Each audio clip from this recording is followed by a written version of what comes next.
Bonjour, je m'appelle Stéphanie Arroutas. Je suis conseillère scientifique au sein de l'équipe périnatalité, petite enfance et santé reproductive ici à l'INSPQ. Je suis également auteure de la publication intitulée État des connaissances sur l'isolement social et la solitude des parents, de la grossesse à la fin de la petite enfance, publiée en février 2021.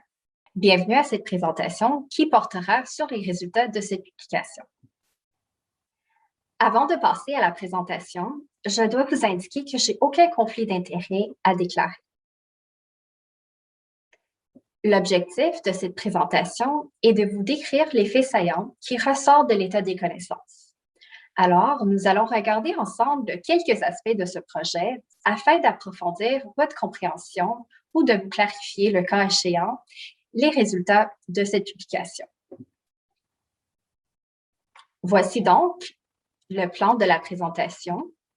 Je vais vous rapidement partager le contexte dans lequel ce travail a été effectué, ainsi que la méthodologie employée pour réaliser l'état des connaissances, avant de vous présenter quelques principaux résultats, ainsi que quelques limites de nos connaissances en lien avec le sujet de l'isolement social des parents. Enfin, nous allons regarder ensemble quelques conclusions qu'on a pu tirer de ce travail.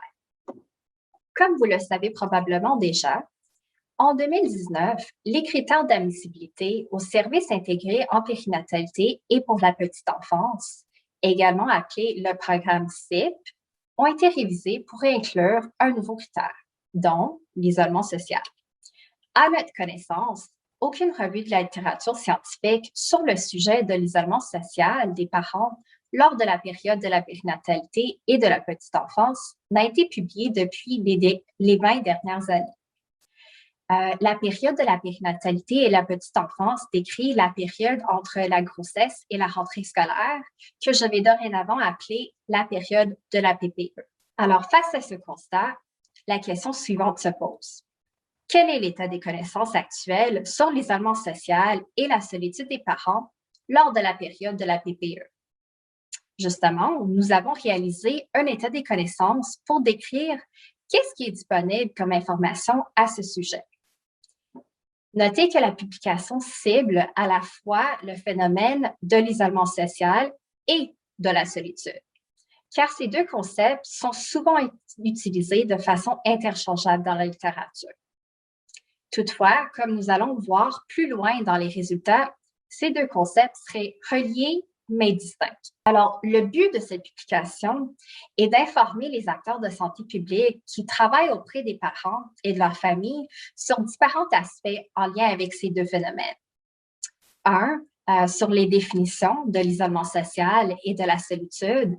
2, les principaux instruments qui sont utilisés afin de mesurer l'isolement et la solitude. 3, l'ampleur de l'isolement et de la solitude dans la population d'intérêt. Ainsi que 4, les principaux facteurs qui seraient associés à l'isolement et à la solitude des parents. Ici, je souhaite clarifier que ces travaux ne portent pas directement sur le programme CIP. Il resterait encore des étapes à réaliser pour faire le pont entre les résultats de cette publication et le nouveau cadre de référence des CIP. Ces travaux seront réalisés prochainement et à cet effet, d'autres activités de transfert suivront. La méthodologie employée pour réaliser cet état des connaissances est un examen de la portée. Brièvement, un examen de la portée vise à dresser un portrait de la littérature qui est disponible sur un sujet d'intérêt pour en conclure ce que nous savons et ce que nous ne savons pas encore sur le sujet. Alors ici, dans cette démarche, nous avons regardé la littérature scientifique et la littérature grise pour retrouver des publications portant sur la période de la périnatalité et de la petite enfance, et de 2, portant sur l'isolement social ou la solitude. Notez que la dernière recherche documentaire a été effectuée le 11 décembre 2019. Alors, cette littérature ne prend pas en compte l'isolement ou la solitude chez les parents en contexte de pandémie. Les publications ont été retenues pour l'inclusion dans l'état des connaissances en fonction de certains critères. mais conformément à la méthodologie qui est proposée pour un examen de la portée, aucune évaluation de la qualité méthodologique pour chacune de ces publications sélectionnées n'a été réalisée. Toutefois, deux moyens ont été mis en place parmi d'autres afin d'assurer la qualité de cette publication, soit le soutien d'un comité scientifique et la révision des contenus par des relecteurs internes et externes. Au total, 40 publications ont été retenues, soit 30 articles scientifiques et 10 documents provenant de la littérature grise. La majorité de ces publications ciblent les femmes enceintes ou les nouvelles mères. Certaines publications ciblent les deux parents, mais aucune étude n'a été effectuée auprès des pères exclusivement. Selon les articles scientifiques, ils utilisent essentiellement 3 catégories de devis de recherche. Alors, nous avons des études qualitatives, des études transversales et des études longitudinales. Regardons ensemble quelques résultats de ce travail. Alors, qu'est-ce qui est l'isolement social dans le contexte de la PPE? L'isolement est considéré comme un paramètre objectif qui réfère à une carence de contacts sociaux significatifs et soutenus en quantité et en qualité. Alors, l'isolement réfère à des situations où des contacts sociaux sont rares et de faible qualité. La solitude, quant à elle, serait un paramètre plus subjectif. La solitude serait une expérience négative qui est issue de la perception d'un écart marqué entre la quantité et la qualité des relations sociales qu'une personne a par rapport à ce qu'elle souhaiterait avoir. Selon la majorité des publications, l'isolement et la solitude ne sont pas sont en fait des phénomènes différents ou distincts. Alors, une personne peut ainsi avoir peu de contacts sociaux et être isolée socialement, mais ne pas souffrir de solitude. Et à l'inverse, une autre personne peut avoir beaucoup de contacts sociaux et ne pas être isolée socialement, mais en souffrir de la solitude.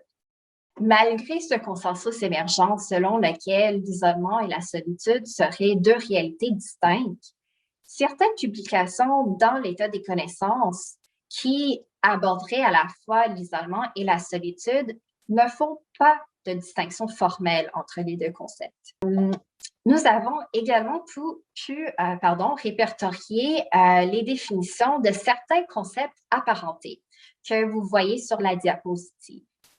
Vous pouvez aller lire ces définitions dans l'annexe 3 de la publication si cela vous intéresse. Maintenant, continuons. Comment mesurer l'isolement social et la solitude? L'échelle de solitude de UCLA est l'instrument de mesure le plus souvent utilisé pour mesurer l'isolement social, la solitude ou les deux chez les parents pendant la période de la PPE. 6 autres instruments de mesure ont été recensés dans les études qui examinent l'isolement social et 4 autres instruments de mesure ont été répertoriés dans les études qui examinent la solitude. Vous pouvez lire quelques détails sur ces 11 outils dans la section 3.3 de la publication. J'aimerais apporter votre attention ici au fait que pas tous ces instruments ont fait l'objet d'une validation. L'échelle de solitude de UCLA est un outil validé et il est largement utilisé dans différentes populations car il est jugé d'une bonne fiabilité et validité dans diverses cultures et contextes. Ensuite, quelle est l'ampleur de l'isolement social et de la solitude chez les parents pendant la période de la PPE? La réponse courte à cette question est que nous ne savons pas. Très peu de publications dans la littérature scientifique et grise fournissent des données sur l'ampleur de ces deux phénomènes. C'est clair qu'un travail en bonne et due forme est nécessaire afin de faire le point sur la question des indicateurs sur l'isolement des parents. Enfin, quels sont les facteurs associés à l'isolement et à la solitude des parents pendant la période de la PPE? Sans pouvoir parler de causalité, car nous avons principalement des données observationnelles à notre disposition, l'examen de la portée nous a quand même permis de répertorier de nombreux facteurs associés à l'isolement, à la solitude ou aux deux pendant la période de la PPE. Ces facteurs portent sur les caractéristiques du parent, les caractéristiques de sa famille, ainsi que sur des caractéristiques plus socio-économiques et culturelles, communautaires, sociétaux et temporels. Voici une liste des facteurs associés en fonction des 4 catégories ou des 4 sphères que je viens de vous énumérer. Comme vous le voyez, la littérature relève vraiment un grand éventail de facteurs qui portent sur des aspects pluriels de la vie des parents pendant la période de la PPE. Par souci de temps, je ne vais pas les aborder un par un, mais il est important de noter que ces résultats proviennent d'un nombre de publications restreint, alors 36 publications. Et à l'exception de certains facteurs qui proviennent des catégories des facteurs individuels et des facteurs familiaux principalement. Alors ici, par exemple, je parle de l'âge ou de l'état de santé et du fonctionnement du parent ou de la structure familiale. La majorité de ces facteurs sont examinés dans moins de 10 des publications retenues. Alors, dans moins de 10 des 36 publications retenues. Dans l'ensemble, la catégorie de facteurs qui est le plus étudiée dans la littérature en lien avec les phénomènes de l'isolement et de la solitude sont les facteurs individuels. Alors, en lien avec les caractéristiques du parent. Toutefois, c'est au sein des facteurs individuels et des facteurs familiaux que nous retrouvons le type de facteur le plus souvent étudié. Ici, ça serait l'état de santé et le fonctionnement social du parent, ainsi que la structure familiale. Alors, l'examen de la portée nous a également permis de déterminer les limites des connaissances actuelles sur l'isolement et la solitude des parents. Certaines limites que j'ai déjà nommées dans cette présentation. Alors, cette diapositive nous permettra de les récapituler.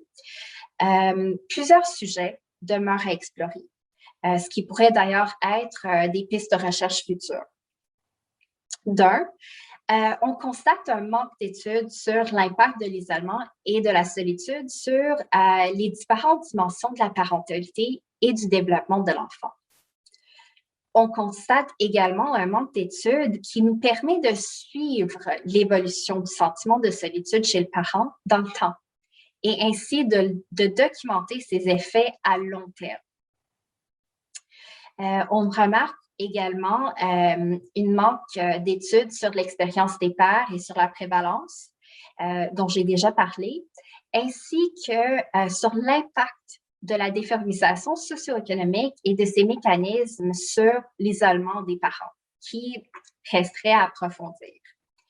Il y aurait également très peu d'études sur les facteurs socio-économiques, culturels, communautaires et sociétaux comparativement aux facteurs plus individuels. Alors, très peu documentés. Alors, comme vous pouvez le constater, les connaissances actuelles sur l'isolement social et la solitude des parents pendant la période de la PPE sont peu nombreuses. Toutefois, l'état des connaissances nous permet de faire quelques conclusions. Le premier est ceci. Bien que cette littérature révèle des distinctions entre l'isolement et la solitude, elle n'utilise qu'un seul et même instrument pour les mesurer, soit l'échelle de solitude de UCLA. Qu'est-ce que ça veut dire? D'un, peut-être que cela démontre une certaine incohérence dans la littérature entre les définitions théoriques et l'opérationnalisation de ces deux concepts. Ou de deux, peut-être que cela nous suggère que le niveau de conceptualisation de l'isolement et de la solitude en période de la PPE n'est pas encore suffisamment développé pour nous permettre de porter un jugement à la fois sur les bénéfices et les inconvénients de les traiter à part comme deux concepts distincts plutôt qu'à les intégrer dans un seul concept. Ensuite, par rapport au point 2, les publications portent surtout sur l'identification des caractéristiques individuelles des parents affectés. Cette observation suggère une tendance à responsabiliser les parents pour cette situation, ce qui laisse en l'ombre tous les éléments socio-économiques, culturels, communautaires et sociétaux qui seraient également corrélés à ces deux phénomènes. Par rapport au point 3, la grande diversité de facteurs associés à l'isolement et à la solitude nous suggère que ces deux phénomènes découlent davantage de facteurs qui seraient multiples et interreliés. Alors, les facteurs que nous avons recensés dans l'état des connaissances ne seraient pas indépendants, mais pourraient s'influencer mutuellement. Ensuite, l'isolement social et la solitude seraient des phénomènes qui résultent de systèmes complexes avec des boucles de rétroaction. Un bel exemple de cela est la relation entre la santé mentale du parent et l'isolement et la solitude. Alors, la littérature nous suggère que les troubles de santé mentale augmenteraient le risque de la solitude chez le parent. À l'inverse, la solitude vécue par le parent pourrait contribuer au développement et au maintien de ces troubles de santé mentale. Mais c'est certain que plus de recherche est nécessaire afin de mieux documenter la complexité des situations d'isolement et de solitude. Par rapport au point 4, les deux phénomènes sont associés à certains facteurs de vulnérabilité socio-économique chez les familles. Que ce soit le jeune âge du parent, le fait de vivre dans un ménage à faible revenu, la faible scolarité, l'immigration récente ou le manque de soutien social. Alors, il est plausible de supposer un effet différencié ou même un effet plus marqué de l'isolement et de la solitude sur ce groupe de parents, bien qu'il nous faut plus de recherche sur les mécanismes d'action. Par rapport au point 6, certains facteurs associés à l'isolement social et à la solitude représentent également des déterminants de la parentalité. Par exemple, nous avons recensé certaines caractéristiques en lien avec le parent, dont les troubles de santé mentale, ainsi que certaines caractéristiques reliées à l'enfant, dont les problèmes de santé physique ou mentale, et d'autres facteurs, dont la relation conjugale et le soutien social. Toutefois, les connaissances actuelles ne nous permettent pas de bien saisir l'impact direct de l'isolement et de la solitude et de ces mécanismes sur la parentalité, ou je devrais dire sur les différentes dimensions de la parentalité. Alors, face à tous ces questionnements qui existent encore et les connaissances peu nombreuses, comment se préoccuper de l'isolement des parents? C'est clair que les connaissances démontrent le besoin pour l'innovation et pour la créativité dans nos actions de santé publique, ainsi que l'importance de faire preuve de prudence là où les connaissances sont manquantes. Et de là relève le besoin d'évaluation de nos actions dans le but de documenter ce qui marche et aussi dans le but de partager ce qui marche. Il pourrait également être intéressant de complémenter ces connaissances avec celles qui proviennent de d'autres groupes de la population, pour lesquels nous avons un peu plus de données probantes. Et ici, je pense plus particulièrement aux personnes aînées, aux différents groupes d'adultes, aux personnes qui vivent différentes transitions de vie, ou même les parents qui auraient des enfants plus âgés. Tout en étant consciente des particularités qui pourraient être vécues par ces différents groupes. Avant de conclure, j'aimerais remercier toutes les personnes qui ont contribué à cette publication. Vous pouvez voir la grande liste de personnes qui ont participé à la production de cette publication à différentes étapes. Mes sincères remerciements à vous tous pour votre contribution et votre dévouement. Alors, ceci conclut la présentation. Merci beaucoup pour votre attention. Si vous avez des questions ou si vous avez besoin de renseignements supplémentaires, vous pouvez communiquer avec moi à l'adresse suivante, stephanie.arrutas@inspq.qc.ca et il me fera plaisir d'échanger avec vous. Merci.